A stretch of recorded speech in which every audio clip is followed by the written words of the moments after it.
예전에 F킬라에서 개미들 한강 보낸 주식이란 방송을 했었는데 개미들을 지옥으로 보낸 종목 중에 LG전자도 포함돼야 되는 게 아닌가라는 생각이 문득 드는 부분이고, 다른 지옥 종목들이랑은 살짝 결이 다릅니다.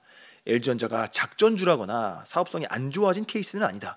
오히려 LG전자는 꾸준히 성장을 하고 있고, 심지어 위기다운 위기조차 없던 회사가 바로 LG전자인데 주가는 희한하게도 20년 전 주가라는 거죠. 이런 의미에서 개미들을 말려 죽인 지옥의 종목이 아닌가 싶고요. 현재 주가가 77,000원인데 2005년 2월 28일에 또 77,000원이었습니다. LG전자 주가에 업사이드가 없었던 것은 아니지만, 그렇다고 지속적으로 성장하는 회사가 위기의 이마트처럼 20년 전 주가로 회귀하는 케이스는 별로 없다는 겁니다. 돈을 잘 버는 것에 비해 배당이 좋은 것도 아니고, 자사주 소각을 할 거라면서 20년 묵은 자사주를 소각한다는 계획만 이야기하고 구체적인 시기에 대해서는 언급이 전혀 없다. LG전자 자사주 사실상 전량 소각, 2차 밸류업 계획 발표. 사실상 전량 소각이라는 거는 소각을 안 했다는 거잖아요.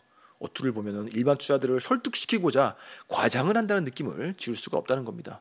이 중에서도 LG전자 핵심은 자꾸 사업부를 분리를 시도한다는 겁니다.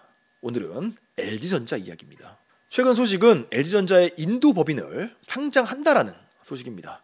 그러니까 인도에서 LG전자 제품을 팔고 있는 법인을 따로 상장을 한다는 얘기고, 인도에서 성장하는 수혜는 인도 법인 주주들이 누리게 되는 것이기 때문에 당연히 중복 상장이고요.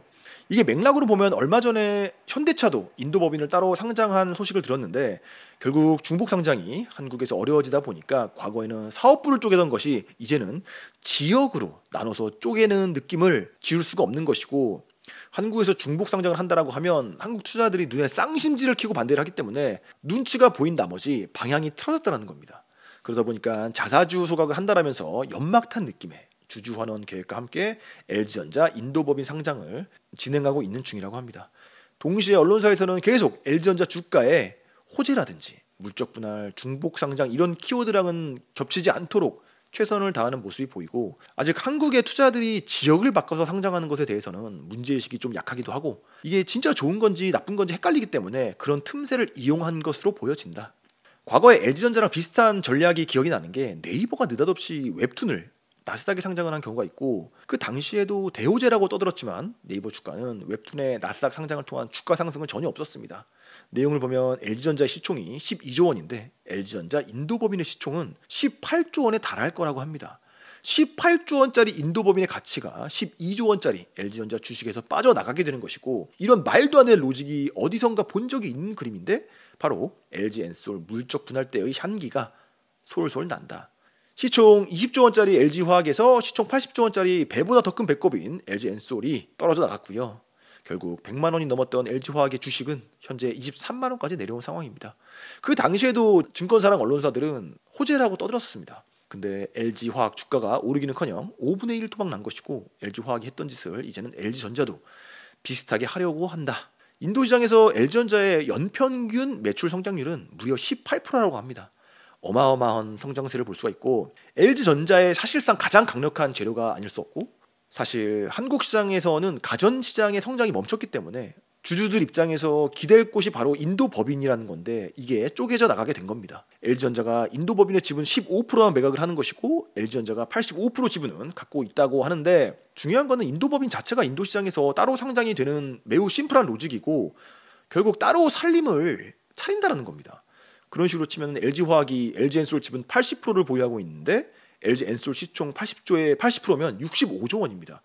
그럼 LG화학 시총은 최소 65조 원 플러스 LG화학의 가치까지 더해져야 되는 건데, 그게 아니라는 겁니다. LG화학의 시총은 15조 원입니다.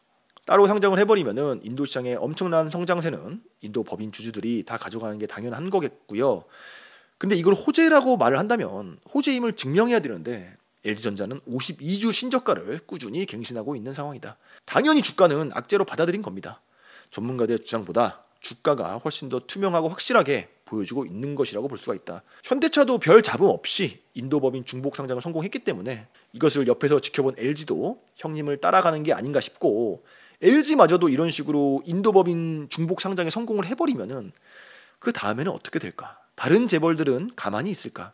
아마도 LG 뒤를 이어서 줄줄이 중복 상장을 다른 지역에 하려고 하지 않을까라는 걱정이 되고요. 불보듯이 뻔한 상황이죠.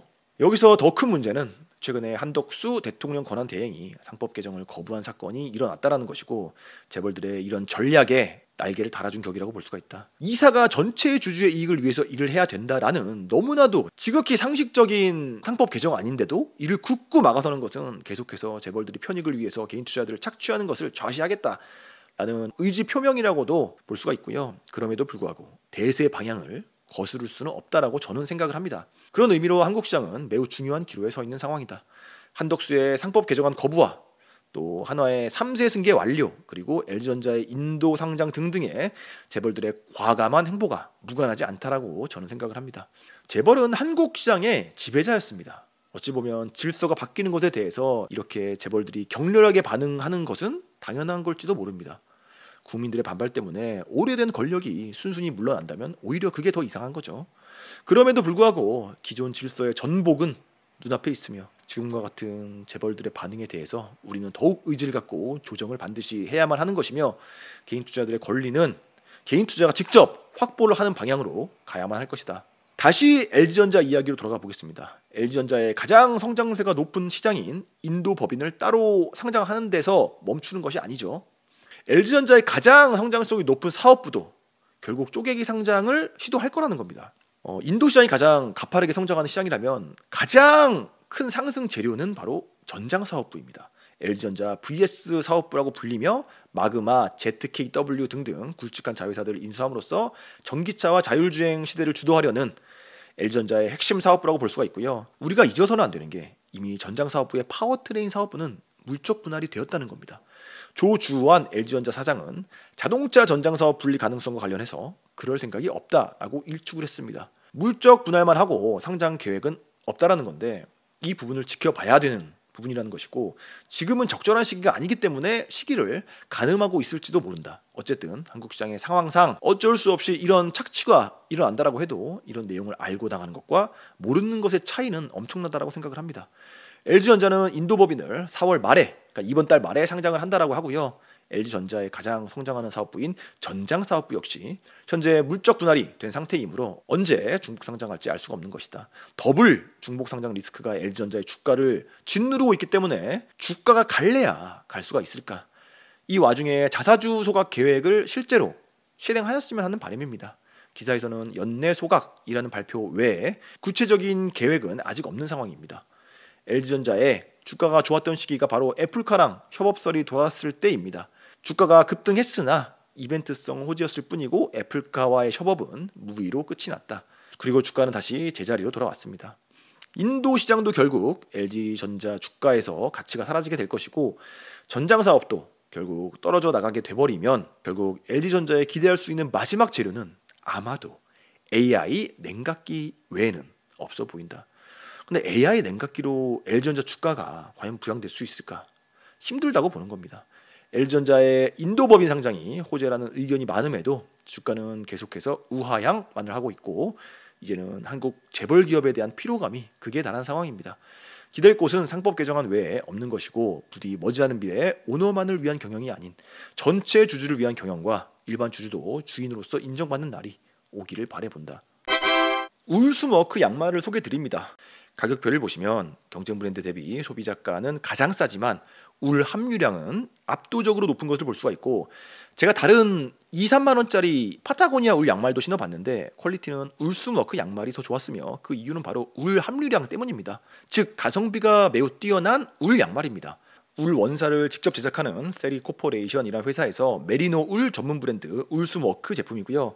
제가 느낀 울 양말과 일반 면 양말의 결정적인 차이는 통기성이랑 건조성이라고 생각을 하고 울 양말을 신으면 발의 건조함이 늘 유지가 되고 쾌적함이 유지가 되기 때문에 저도 계속 울 양말만 신고 있습니다. 울스워크 회사에서 광고를 받은 것은 아니고요. 쿠팡에서 구입을 하시면 에프킬라에게 6.7%의 수수료가 주어지는 것이고 실제로 제가 신는 검증된 제품이기 때문에 자신 있게 추천을 드립니다. 이 제품을 사주시면 에프킬라 채널 운영에도 큰 도움이 되고 구독자님도 가성비 높은 울 양말을 득템하는 윈윈이 되지 않을까 싶어서 판매를 결정했습니다. 구매 링크는 하단에 보실 수 있습니다. 감사합니다.